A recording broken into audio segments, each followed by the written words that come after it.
این برادرم خیلی سوالی لازمی دادن و گفتن که درباره همین زنها، کیبانوگی زنها در نکاح و در معرکه ها صحبت کنیم که کلین آوردیم که آش و نان را پخته نمیتونه. در اصل سبب این موجود است، سرچشمش معلوم است. سرچشمه این درد از قرآن و از اسلام دور بودن پدر و مادر و فرزند هاست. شخصانی که میخواهید وزن بگیره، یعنی که بزبله شوین، کچاک شوین، برای شما سمیونوان ارگینال شفافرما رو توصیه میدیم که از 9 تا 12 کیلوگرم وزن میدهد. برای دسترس کردن همه چیز ارگینالش شما تنها از شفافرما پیدا کرده میتونید، چون که با باوری کامل چیز شما میگیری. برای دسترس کردن رقم ها در شبکه پروفیل میشه یا اینکه در کامنتاری وزن نویسید. امروز پدر و مادر یک ماه فقط متریال، فقط جیل و پوستک به همون عروس میخرد. یک ماه کامل بود نمیکند. یک ماه کامل. حاضر باز حسابی بگیم ما داده شده است که ماشین های میدانی بلکه همون کانتینر های دراز پر میکنند و به خانه شهر روان میکنند.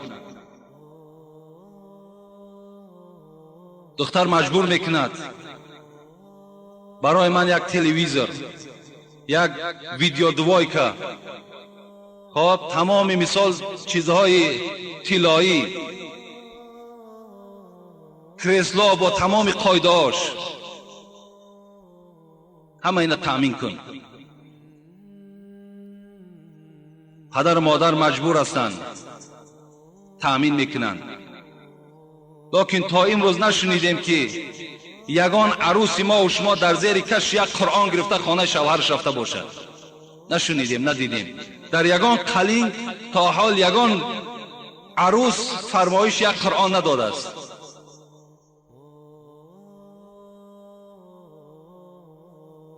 یک برادر گفت از پشت یک کسیت یک ارتیست نامش گرفت، از پشت یک کسیت گفت زن منو طلاق دادیم. میگوید فلان کسیت را در خانه بیار، بعد تمام آواز میماند، بعد جارو میگیرد خانه میروید. وقتی من قرآن میگذارم قرآن میکشد. اینا تعلیمی مثال دخترهای ما و شما، اینا تعلیمی بچه های ما و شما. پس از کجا و کی بانوگی را یاد میگیرد؟ نمیشود که هم پدر و مادر یک ماهی که بازار به بازار میگردد همان دستی دخترش گیرد نزد دیگ نزد تنور برد نشان دهد. امروز جمعیت پیش رفته است، باز پخت و پز شیرینی ها برآمده است. دخترها باید اینا یاد گیرند. البته سبب ویرانی زندگی می شود. حضرت فاطمه دختر پیغمبر خدا بودند، دوست داشته ترین دخترشان بودند. وقتی که با حضرت علی پیغمبر خدا وارد تزویج کردند، حضرت علی را تسلیمش کردند، فریاد زدند که ابوبکر نزد من فریاد کنید، عمر، عثمان، حضرت اسامه را گوید پیش من بیاید.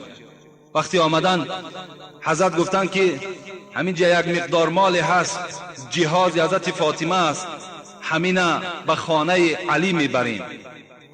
گفتند میلش. چی بود؟ طاحونتون، یک آسیابی دستی داشت، جو میده میکرد با دستش. دختری پیغمبر خدا فاطمه دهرا، شفاعت کننده کل زنهای امت، یک آسیابی دستی، جلدن مطبوغن، یک جای نماز، وسادتون حشوها لیف، خدا رحمت چون، یک تکسری پختش از لیف بود، یک دانه تکسری، 40 کرته نه، 40 رویمال نه، 10 تن کرپه و کرپچه نه، بلکه یک تکسری لیفش از خرما بود. قرآن، یک قسم قرآن در زیر کشش، کوزن و قسعتن، یک کوزه طهارت داشتن، یک کاسه خراخری. وقتی میگه حضرت فاطمه را برآوردن که چهرهش خشبش میگه مثل پیغمبر بود. وقتی از خانه برآوردن عروسه، یک رویمال پشمی میگه در بالای سر حضرت پرتافته بودند. صاحب درة الناصحین میگوید به خدا قسم میگوید در تاریخ خواندم که 12 پارگی داشته یک رویمالی که بالای فاطمه زهرا پرتافته شد.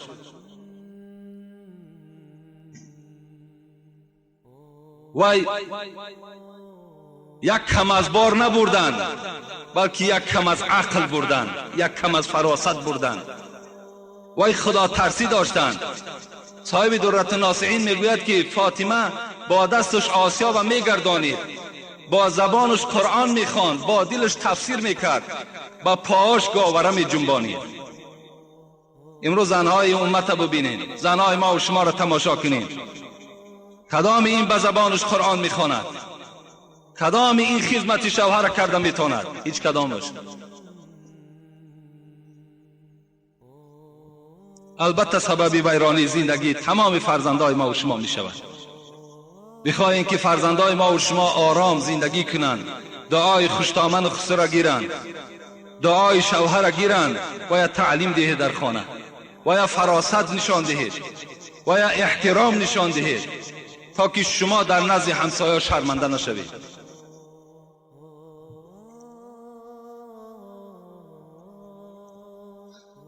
درود و رحمت بر تو داملای شیرین سخن. اولا از شما بخشش و به این سوال جواب دهید. در ما مسلمانان یک خصلت است که اگر کمی بیماری سخت شود در دروازه های خود لطه سرخ میبندند که گویا پی میبندند. و میخواهم داملای عزیز به این سوال من جواب پررد دهید. این چه خصلت دارد؟ ما و شما هر روز سوره فاتحه میخوانیم. الحمد لله رب العالمین الرحمن الرحیم مالک یوم الدین. آیت گوش کنین. ایاک نعبد و ایاک نستعین. ایاک نعبد. مادام این آیت میخوانید تو در نزد خدای خودت چی وعده داده ایستاده ای؟ ایاک نعبد، خدایا فقط تو را بندگی میکنم. و ایاک نستعین، خدایا در همه حالت فقط از تو یاردم طلب میکنم. از لطه طلب نمیکنم، از مزار طلب نمیکنم، از موره چشمی طلب نمیکنم، از خار و از نل طلب نمیکنم. ایاک نستعین، فقط از تو مدد طلب میکنم. تو سوره فاتحه میخوانی، پس تو دروغ میگویی. اینا از اسلام ما نیستند. اینا از اسلام ما و شما نیستند.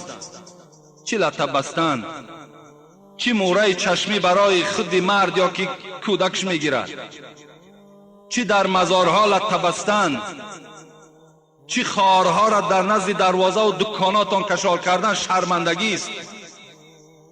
در دکانهای بازار کلان دور میگردی، در بسیاری دکانها نل زدگی و خار زدگی. وای برکت ندارد، وای خار میشد او دکان. خارش که ماندی خار میشه. نل خودش چی قدر داره که بالای دروازش که او قدر میداشت درونی لایه ها استفادهش میکردن. بس است.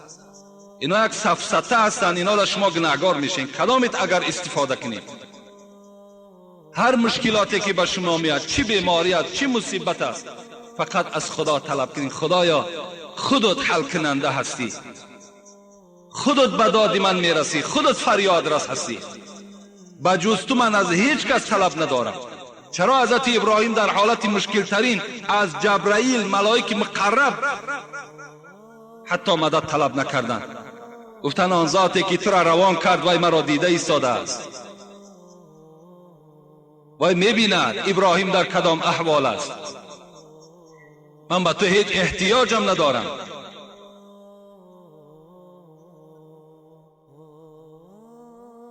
السلام علیکم و رحمت الله و برکاته. اول سلام رحمت به تو ای مرد خدا و عالم بزرگ. و این سوال من جواب دهید. اگر نماز بریده شود، نماز را از سر میخوانی و اصلاحش را به ما گویی. یعنی هر یک نمازی که اگر در بین شما یک سهو میکنین، غلط میکنین، در دل خودتان ناخوب میآید، گفتی همون عباره مختصر الاستناف افضل و اثر بخوانید. هر نمازی که در داخل شما مثال سهو میکنین، غلط میکنین، مثال همین گاه در شما رخ بیاد، بهتر و خوبترش همین است که نماز اثر خونید. اینش بهتر است که همه شک شبهه از دل شما دور می شود. و در کدام وقت قضایی خوانده می شود؟ میگویند که در مابین عصر و شام خواندن درست نیست.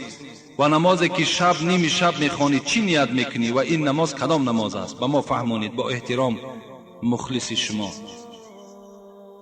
نماز قضایی را شما میتونید بین عصر شام خوانید.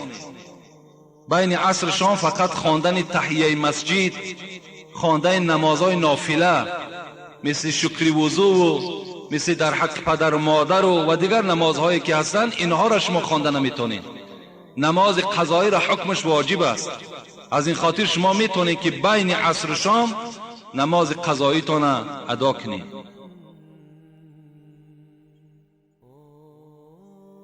درباره نماز شب برادر من سوال کردند. این نماز تهجد است. خوش به حال همون جوانمرد، خوش به حال همون پیرانسالی که ساعتهای 4 شب میخیزد، طهارت میکند، میآید بالای جای نماز می نشیند، از 2 رکعت تا 12 رکعت نماز تهجد است ادا میکند. و بعد او حدیث های قدسی است که خداوند فریاد میزد از کجاست همین بنده ای که از من حاجت طلب کند تا حاجتی او را برارم. کنی همون خیل بنده. صاحب کتاب میگوید که اگر بنده ها محبتی بر خدا داشته باشند، تمثیل یک مثال میزند که بین همین عاشق و معشوق دایم جای خلوت میکوند. اگر شما مثال با خدای خود عاشق باشین، هر آینه خلوتی شب برای خودتان اختیار کنین. با عاشق خودتان، با خدای خودتان راز بگین، صحبت کنین، پیشنهاد کنین. آن پرابلم و آن مشکلاتی که دارین پیش خدا را پیشنهادش که خدای همین را برآورده کن. کنی بین خدای تو به داد تو نمیرسد.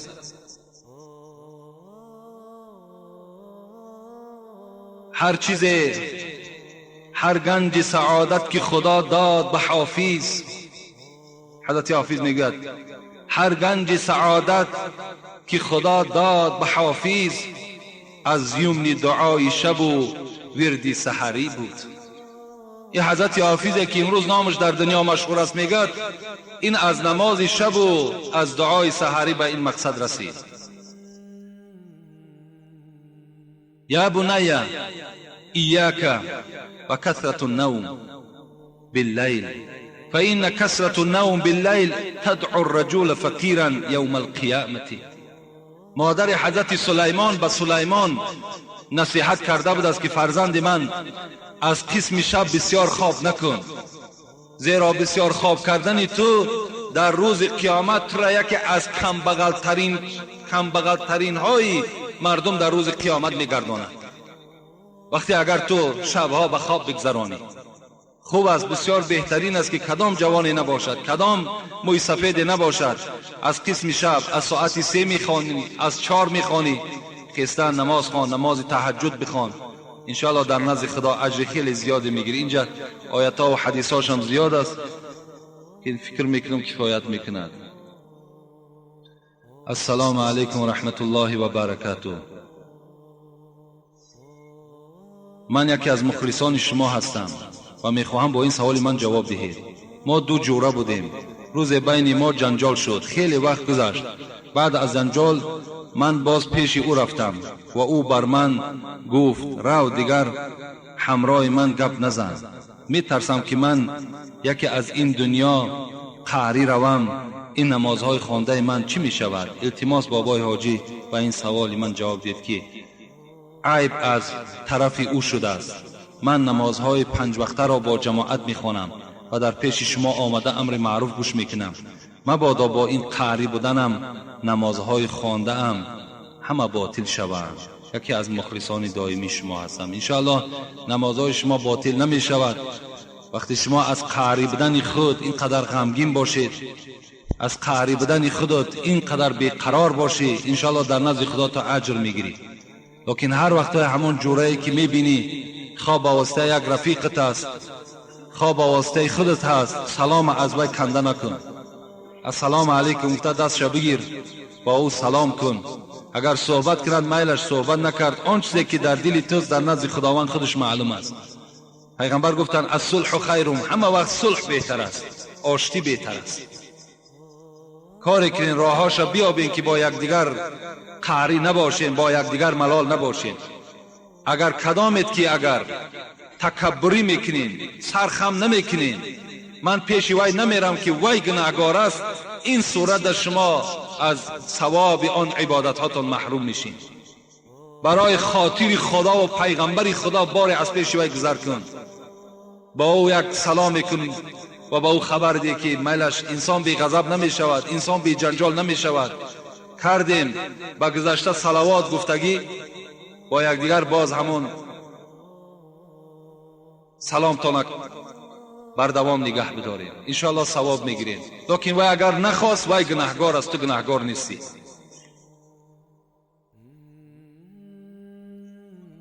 السلام علیکم داملای شیرین سخن، با سوال من جواب گردانید. طبق را لیسیدن آیا ثواب دارد؟ اگر حدیث پیغمبر باشد باز خوب می شود. امروز برادرای ما همه حدیث طلب میکنند، همه آیت طلب میکنند. شکر که امروز دلیل میکوبند.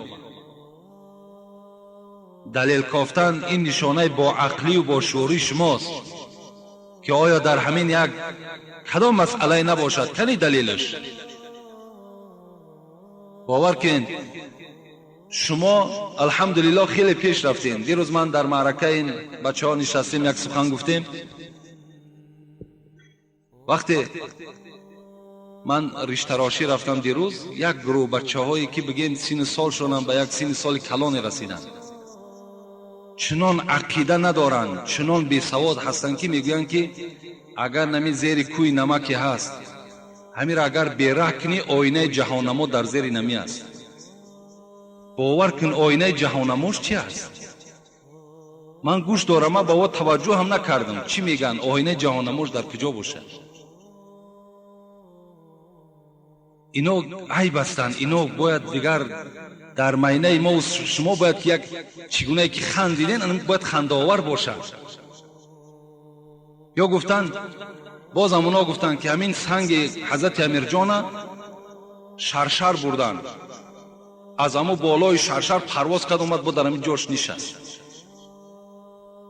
باور کنین حیرت دم میمانی که نخو آدم اینقدر بی سواد باشه، اینقدر نافهم باشه. اینا را باور نکنی.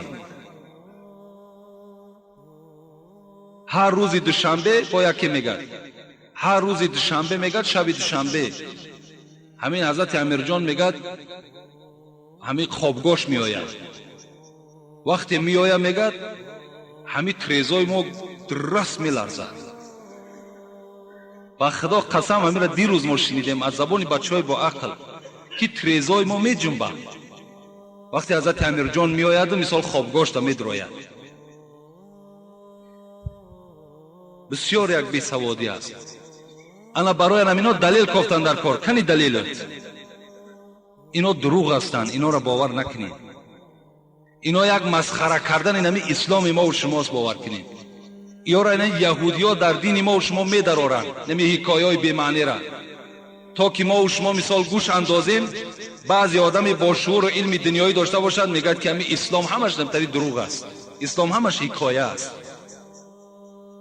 اینا را دشمن‌های دین میکنند.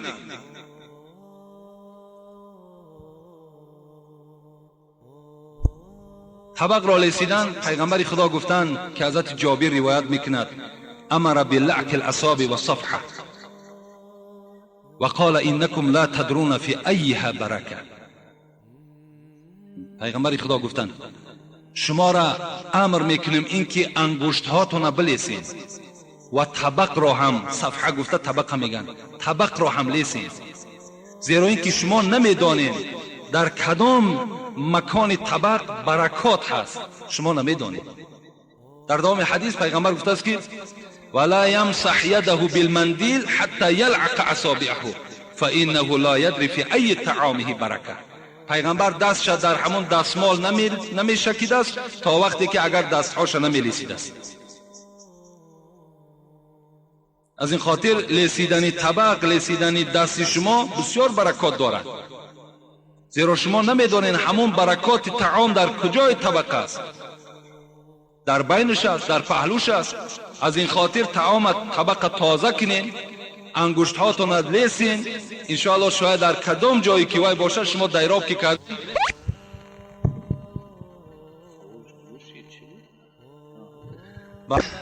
در همین موضوع یک جواب دیگر بر شما میگویم. همه شما آدمای خدا را شکر با عقل هستین، با تمیز هستین، با فراست هستین، لیکن وقتی که در نزد طبق می نشینین هر کدامت پیش از طعام دست هاتون شویید. دست هاتون اگر در همین شرایط ما و شما اگر با صابون شوید با بهترین می شود. شما تصور میکنید همین دستای ما و شما تازه است، وقتی با صابون شوید بعد تماشا کنید که آبی همو چخیل است. در چشم این چرک دست نمیتابد. وقتی با صابون میشوین باور که چقدر چرک از دست شما میریزد. که شما همون طعام گرم وقتی که همون دست هاتون با آب خنک میشوین با صابون نمیشوین، در همون داخل طعام همون چرک شما میرود، بعد شما مریض میشین، شما بیمار میشین. در طبق ها نظر کنید طبق چگونه است، در دسترخوان نظر کنید در دسترخوان چگونه است. امروز ما و شما معرکه داریم که $300 در یک ارتیس میاریم، لیکن در یک دسترخوان کلان یک دستمال میپرتویم. یک دستمال برای 100 نفر دستش میشکد. نمیشود که هم 20 سامانی در هفته هم یک لطه دراز بخر، برای هر نفر نه، برای 2 نفر اقلا یک لطه جدا کن.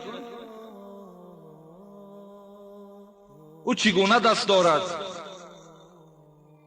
در دستی او چی است؟ دیگر نوابسته ما و شما در همون یک لطه هممون دستمال میشکیم.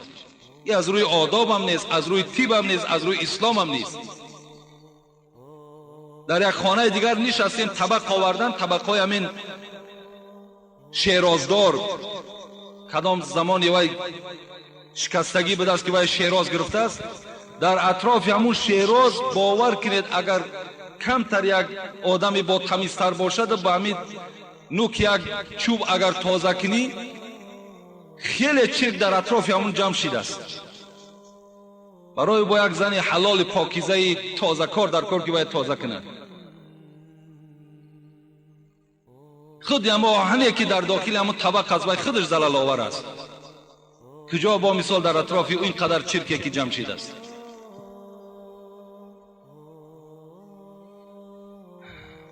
سوال ها هم زیاد است.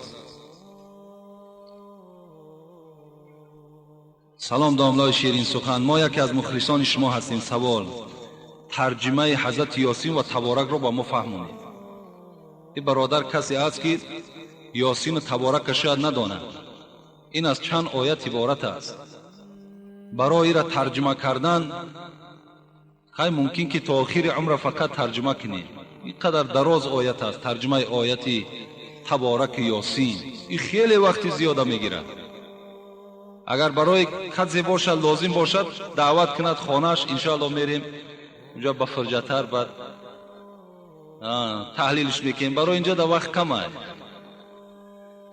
نیت غسل را پیش از آبازی میگویی یا بعد از آبازی؟ نیت غسل اگر چند مجتهدای ما و شما، فقهای ما و شما پیش از غسل گفتند در حالت همون لباس بدر کردن همون نیت غسل میخونید، لیکن این شرط نیست. دانستن و ندانستن نیت غسل این شرط نیست. اگر ندانی هم در غسل 3 فرض است: دهان شستن، بینی آب گرفتن، تمام بدن ترک کردن. همین 3 فرض به جا بیارین، نیت چه ندانینم باکی ندارد. شما تازه هستین، شما از جنابت خالی میشین. در وقت نیت کردن سنت اقتدا کردن به قرآن حمید و مجید میگویی یا که قبله از جهت کعبه؟ کدامش بهتر است؟ نیت کردن میگذارم نماز سنت الله اکبر بس از کفایت میکنه. برای نماز سنت شرط نیست که شما چی عدد چه برین چی حتی سنت ذکر کنید. نیت کردم نماز میخوانم الله اکبر جایز میشه، حتی عباره مختصرم هست. لیکن اگر دلتون قرار نگرفت قرآن حمید و مجید شرط نیست. همون نیت کردم میگذارم 2 رکعت سنت نماز بامداد، روی آوردم به قبله به جهت کعبه، اقتدا کردم به امام حاضر ساده خالصا لله تعالی الله اکبر. اگر هم اینا هم نگوی الله اکبر هم بگوی نماز تو درست میشه. ما سوداگران نماز پیشین عصر و شام را در بازار میخوانیم. هستن آدمانی که ما رو میگویند که بازار خانه شیطان است، در آنجا نماز خواندن درست نیست. و در آخر از خدای خود خواهانم که علم شما را زیاد گرداند و دولت زیاده گرداند که ما به نزد شما آمده از خدای خود و رسول خود با خبر میشویم. خدا شما را نگه بدارد. در بازار هستین، در کجای نباشه نماز خوانید. اگر نماز خانه شیطان است، در اصل شیطان های زیاد در بازار هستند و اون شیطان ها هم شیطان ها را با وسواس میکنند، شما را نه. همون شیطان هایی که در درون بازار هستند حق مردم میخرند، به انصاف هستند، دروغ میگویند، انا اونا شیطان هستند. شیطان با اونا کار دارد، با شما کاری ندارد. زیرا همون خود شیطان پیروی همونا هست، اونا پیروی شیطان هستند. هر دینا رفیق هستند. اونا با یکدیگر سر کار دارند. با آدم نمازخوان و با آدم عادل، با آدم راستگو و راست قول اونا کاری ندارند. اونا زورشون هم نمیرسند.